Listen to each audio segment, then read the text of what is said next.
இயேசு பார்த்துக்கொள்வார் ஊழியத்தின் சார்பாக உங்களை வாழ்த்துகிறேன்.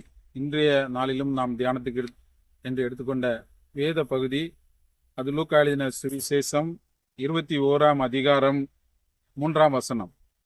லூக்கா 21 3 வசனம்.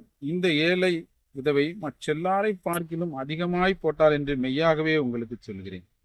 இந்த ஏழை விதவை மற்றெல்லாரை பார்க்கிலும் அதிகமாய் போட்டாள் என்று மெய்யாகவே உங்களுக்கு சொல்கிறேன். கர்த்தருக்கு பிரியமானவர்களே, இந்த இதில் நாம் வாசிக்கும் பொழுது அநேகர் காணிக்கைகளை காணிக்கை பெட்டியிலே வந்து போடுகிற அந்த காரியத்தை நாம் பார்க்க முடிகிறது.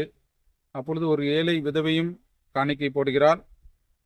அந்த ஏழை விதவை அதிலே 2 காசை போடுகிறதை ஆண்டவராய் இயேசு கிறிஸ்து கண்டு, இவள் மற்றெல்லாரை பார்க்கிலும் அதிகமான காணிக்கையை கொடுத்தாள் என்று சொல்வதை நாம் வாசிக்க முடிகிறது.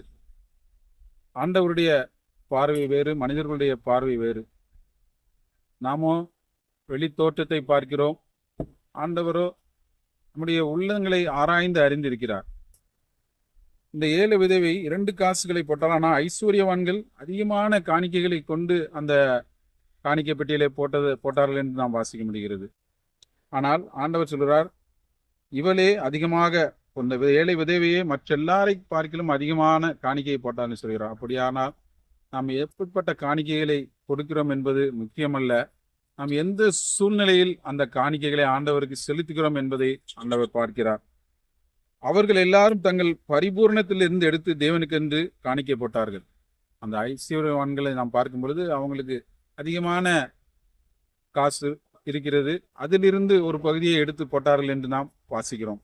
ஆனால் இவளோ தன் வறுமையிலிருந்து தன் ஜீவனத்துக்கு உண்டாயிருந்ததெல்லாம் போட்டு விட்டாள் என்றார். இந்த ஏழை விதவை தன் ஜீவனத்துக்கென்று வைத்திருந்ததை ஆண்டவருக்கென்று கொடுத்து விட்டாள் என்று நாம் வேதத்திலே பார்க்கிறோம். அப்படியாக நாம் எவ்வளவு கொடுக்கிறோம் என்பது முக்கியமல்ல, நாம் மனப்பூர்வமாக கொடுக்கிறோமா என்பதுதான் முக்கியம். வேதத்திலே நாம் வாசிக்க முடியும், உற்சாகமாக கொடுக்கிறவர்கள் ஆண்டவர் பிரியமாக இருக்கிறார் என்று பார்க்கிறோம். ஆகவே நாம் ஆண்டவருக்கென்று உற்சாகமாக காணிக்கைகளை கொடுப்போம், ஆண்டவருடைய ஊழியத்தை நாம் தாங்குவோம். அப்படி நாம் கொடுக்கும் பொழுது ஆண்டவர் நம் உள்ளத்தை பார்க்கிறார், ஆண்டவர் நம்மை ஆசீர்வதிக்கிறார். ஆமென்.